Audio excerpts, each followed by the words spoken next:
I welcome into another episode of the Breneman and Butt Show. It is a special episode as yesterday was a big day. The first edition of the College Football Playoff Rankings came out, and there's a little bit of movement at the top. We got to start with the Ohio State-Penn State game last week, and as we knew, that one had huge implications on these rankings. So I want to give you the floor, Adam. Tell me what you saw. Tell me what you feel. Just kind of take me into the world of the Nittany Lions. Tough. I mean, definitely tough. This felt like the season that Penn State would finally get over that elite hump and be able to beat Ohio State. And everything in that game played out the way they wanted. I mean, to be at home and have the momentum to up 10-0 in that game after the pick six and to have Ohio State against the wall like they did could not have scripted a better start. The story of the game comes down to really two things after watching the tape and watching that game, Jake. It's one, Penn State's red zone offense was abysmal, just really bad. I mean, 3 trips inside in the red zone, 2 times inside the 5 with no points. You're not going to win any football game, let alone against Ohio State, when you have multiple trips inside the 5 and don't score. I think combined with that, and really one of the reasons for that is Penn State does not have an elite threat at wide receiver. And it's been an issue at Penn State for a long time, and they weren't able to get one in the transfer portal for whatever reason. I know it was an emphasis, but they couldn't capitalize this offseason. And you saw consistently that Ohio State, a really good defense, was able to cover Penn State's receivers consistently throughout the game, and there was no one open down the field. And your best playmakers on offense, it's great when it's a tight end and running backs, but at some point you need someone to win on third down and to win in those passing situations when everyone knows you have to throw the football. So I thought that was really the story of the game for Penn State. Listen, the reality is, it's tough for Penn State fans and for that entire the Penn State program, because it has been this consistent theme throughout the last 7 years, since 2016, maybe even more, that Penn State doesn't play well against Ohio State and in the big games. But if there was ever a year that it doesn't matter, it's this year. And Penn State still has every opportunity to control their own destiny and be in the college football playoff and potentially play Ohio State again. And that's what all the players were saying after the game. But overall, frustrating. I think there's definitely the last thing I'll say, Jake, is that I think Andy Kotelnicki, their new offensive coordinator this season, the rest of the season, this offense needs to be great, and it needs to play well in the postseason here. I mean, as Andy Kotelnicki, you're brought in to win this game against Ohio State, and other coordinators, Mike Yurcich, other guys that got fired at Penn State got fired because of how their offense is played in those big games, and to not score an offensive touchdown against Ohio State is alarming for Penn State. Yeah, I have a different way slightly of looking at it, and I don't know if this is good or bad. I don't know if it would make you feel better or worse. I don't think Penn State played bad versus Ohio State. I just think it might have revealed who Penn State really is, which is limited for those reasons you said. I mean, their leading receiver is a running back. Their leading rusher is their tight end and their non-scrambling quarterback. Like that reveals issues. Those are that happens when you don't have the organic ability to operate an offense. And then that gets revealed down in the goal to go situations where, and I get it, James Franklin was asked about the lack of creativity down there, and he basically gave the answer: damned if you do, damned if you don't. If Kotelnicki went creative and it didn't work, we'd be talking about that. If he why went just hand it off? why not just and then that's what he did. And I get it, but it's a binary sport. There's winners and losers, and you have to answer questions when you lose. And I don't know. Let me just ask you this. That's how I see this, where I think Penn State is a really good team, a quality team, not an elite team, not a championship level team. I picked them too. I picked them now 2 years in a row. I'm evaluating my evaluation of them, where I think that game wasn't about them playing bad. It was just revealing maybe some of the issues under the hood that kind of were hidden by playing lesser competition throughout the year. Yeah, I agree. I think it's a good way of looking at it. Penn State's probably like an A- team this year, and that's just how it is. I think the part that makes it extra frustrating is that Penn State was up 10-0 in that game, Yeah. and at home, and that place was rocking, and it looked like they had Will Howard with his back against the wall, right? Throws a pick six. You can put the absolute clamp down if you can get one offensive touchdown. And so many chances in that game to go up, to score touchdowns, to really dictate the pace and the tempo of the game moving forward. And then the way that it ended, Jake, was just really demoralizing for Penn State. We're talking about Penn State. Credit to Ohio State for this happening as well. Ohio State ended that game with a 6-minute drive running the football and chewing the clock out. Penn State didn't get the ball back after they got stuck on the goal line. Yeah. So for that to happen, and people saw Chip Kelly so fired up after the game. I saw people tweeting, "Why is Chip Kelly so fired up? He only put up 20 points." But everyone was so fired up because to do that as an offense, Jake, is like Yeah. that's like you pride yourself in that. Like, we got the ball back. There's 6 minutes left in the game. Let's run this darn clock out in the game. Ohio State did that, and Penn State couldn't get off the field. And that is for a program, that's demoralizing when you can't get a stop and you can't get the ball back. So for it to happen the way it happened feels like, to me, Penn State should have won that game. And there's so many things. James Franklin watching that film the next day, I honestly, I mean, you know how well I know Coach. Like, I actually felt bad for him because I'm like, man, I know what hell he's going to be feeling watching the film of that game. Like, Penn State should have won that game, but Yeah. they didn't play well. And I think ultimately you're judged as a coach for getting your best players to play well in the biggest games. And so far, Penn State hasn't played well in the big games. But as all the players said, they're gonna get another chance at it, man. It's gonna be fun. But I also, like, we were talking a lot about Penn State. I think Ohio State showed us a side of their team that we hadn't seen. Like, their defense played great in parts of that game, which we've known, like, with JT and their defensive line. But then to run the ball at the end of the game the way they did, the way Chip Kelly uses those run schemes and uses Henderson and Junkins, I think was really impressive. And it's the reason I think Ohio State is going to. I have Ohio State winning the Big Ten championship at the end of this season. I think Yeah. they'll beat Oregon again. Ohio State's a legit team.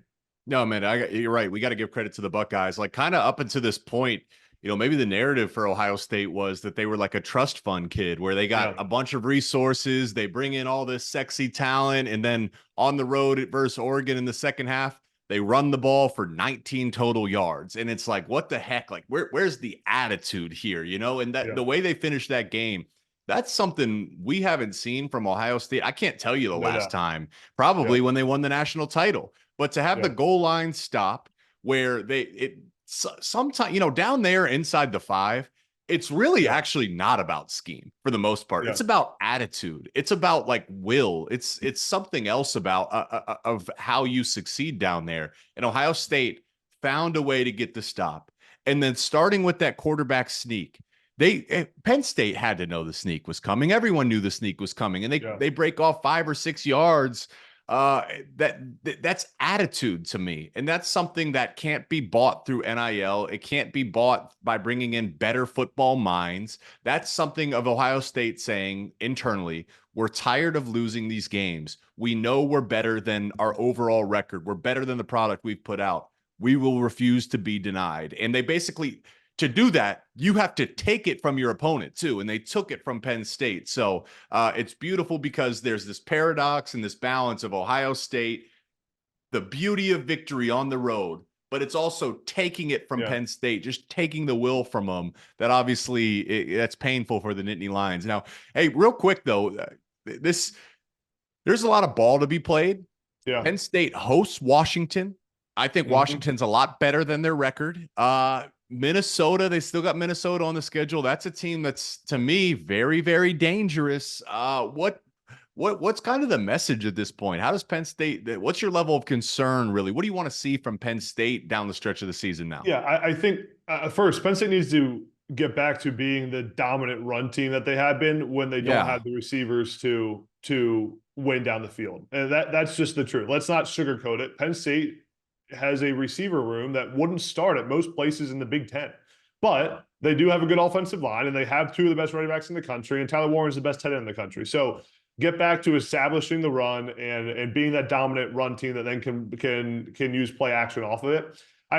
Jake, Penn State can't slip up. I mean, we know that. Like Penn State, if they lose a game, they're not in the playoffs. So I think the message, if I'm James Franklin right now, is that listen, it's time to more than ever block out all the noise, all the fans coming at us about we lost by 7 points to one of the top teams in the country, a team that is a national championship contender, and we should have won that game. Like everyone in the locker room, look around. It's on us. We should have won that game. We're up 10-0. We made plays. We had chances on the goal line, and we didn't execute. So we know we can beat this team. Now it's time to go get revenge in the postseason, and everything is still in front of Penn State. I mean, there's a case to be made that, like, if you're Penn State, you'd almost rather go into the postseason with one loss and avoid the Big Ten championship game and get that week off, and then go into the playoff and hopefully host the first round playoff game. Like, there's a case to be made that you'd rather that than go play Oregon and lose in the Big Ten championship game. So I think, listen, Penn State fans want to win this game. Penn State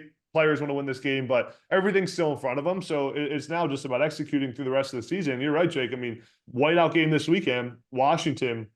That's going to be a tough game. I mean, Yeah. the Minnesota game is always a tough game. Maryland is like a rivalry for Penn State. That's always a tough game. So there's still some meat on the schedule for Penn State that they got to get through. But if they do, everything's still in front of them to go compete for a national championship. So we kind of talked about it a little bit, but now let's dive into it. The college football playoff rankings came out last night. The Big Ten well represented inside that top 12, top 10, really, in terms of the rankings. Oregon number 1, Ohio State number 2. So the Big Ten in terms of how the committee views the best teams in college football, the Big Ten has the first and the second. Of course, Penn State and Indiana are in that as well. And then you get into the playoff seeding, right? With Oregon being the number 1 team, they get the first round bye. Ohio State would get that 5 spot. And then, of course, we still have Penn State and Indiana. What did you think of the playoff rankings? Was there any surprises in your opinion, or what's kind of your big takeaways? Not many surprises. It was good to see 4 Big Ten teams in the college football playoff if it happened right now, rightfully so. I thought the interesting thing to me, Jake, a little bit was I was curious to see where Indiana would be ranked in the CFP rankings. We didn't quite know how would a committee view an undefeated Power 4 team that maybe doesn't have a signature win versus a team like Penn State or Texas, or that have some losses, but they're quote unquote good losses, right? So I thought it was interesting to see Indiana at 8. In other conferences, saw BYU at 9 with an undefeated team without a huge win. So that was interesting to me. I think the path now, Jake, is that for the Big Ten and for us, like, we want to see as many Big Ten teams as possible in this thing, right? It's Oregon and Ohio State in the Big Ten championship game. Indiana has to play Ohio State close. They can lose and still make the playoff, but it can't be a 35-point blowout. So they got to play that game close, and Penn State's got to win out. And then there's 4 teams in the Big Ten championship. What were your takeaways? Very similar. I think the committee really nailed it for the most part, because though I think Indiana should be ranked higher, I understand the hesitation to rank them higher. I understand some of the drama with a team like BYU. There is no perfect ranking, but I will say I agree with them in that I believe Oregon is the best team and Ohio State is the second best team in college football. Ohio State has the best loss right now, 1-point road loss to the number 1 overall team in college football. What I'm really excited about is kind of this next month in the drama, and this is the benefit of the 12-team playoff, because look at how many teams we're including in potential playoff matchups, right? Like there's 20 teams that can sneak in here and find a way in here. It's so dramatic. And then the fact that you have a first round bye opportunity and a home playoff opportunity just adds to the fun. So I'm looking at a team like Ohio State who control their own destiny. If they win out, it'll be a rematch versus the Ducks in the Big Ten championship. And I'm with you. It's hard to beat a good team twice. I think Ohio State wins that. So what I believe is the committee, by ranking them number 2, they would then become the number 1 team in college football and have a first round bye. It would then become Oregon hosting the home playoff. So that's kind of where my head goes a little bit. Penn State, I think they've kind of firmly solidified themselves, barring some insane meltdown. It feels like Penn State has secured a spot in the top 12. And then, as you mentioned with Indiana, they got to win. Starting this weekend, it's a dangerous game versus Michigan, certainly. Michigan's a capable team, clearly talented. And then that Ohio State game's critical. I know Cignetti doesn't want to hear, just keep it close, coach. He wants to win that game, but that's kind of really where it's at, right? The Hoosiers have to kind of keep it close. Can you imagine if Indiana wins that game? I mean, they're the number 1 or 2 team in the country after Why that, right? can't they? I This is mean, what I don't understand because I look at the schedule, but they're dominating their opponents. And then what's so usually the difference between the elite teams and just the good teams is the trenches. I look at their offensive line and they're top of the conference in terms of sacks allowed, tackles for loss allowed. I look at their disruption, top of the conference in terms of sacks forced and tackles for loss forced. Like all their statistics have shown that regardless of their opponent, they're dominating. They don't have any misses on their schedule. Look at a team like Miami who's undefeated. Their schedule isn't exactly a gauntlet either, right? Their best win is Louisville, and they won in a shootout by 7 points.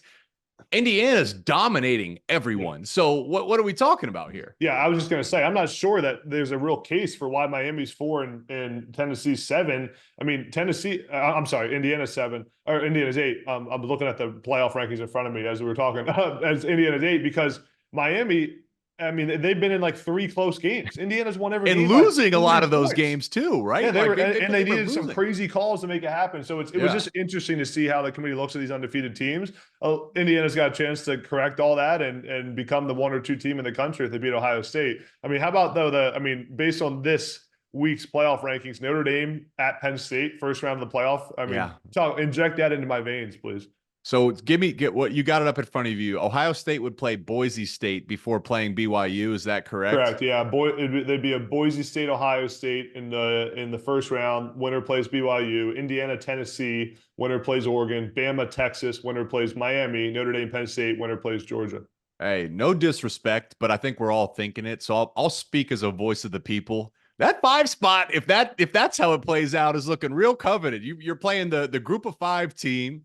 I know. Look, Boise State is the original Cinderella story with the Statue of Liberty. Look, they're no joke. They got Ashton Genty, but you're saying if you're the Buckeyes hosting a playoff game, you should win that one. And then of all the top 4 teams, I get the BYU, but like, gosh, if you're the Buckeyes, you're going to be favored in that game for sure, right? Like that 5 spot's pretty coveted. I was thinking about this last night, Jake, like how teams are viewing. Listen, everyone wants to go to the conference championship game and win it and go get a first round bye, but it's going to be interesting to see what we kind of talked about with Penn State versus with a Penn State that misses the Big Ten championship game, but then has that week off and then gets to host a first round playoff game. Like, would you rather be in that situation or would you rather have a chance to play for a first round bye? But if you lose, you're playing back to back weeks and you may not even be hosting a first round playoff game. So it's like, do we even want to be in the conference championship game as it moves forward? It's really going to be interesting to see how the teams that don't get a week off in there fare throughout the next few years of playoff.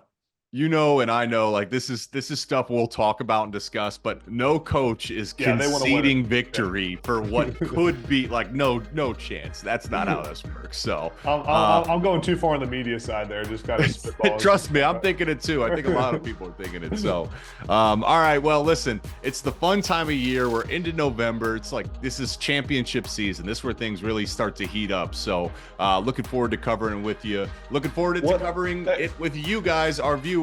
This is the Breneman and Butt Show. We will see you next week.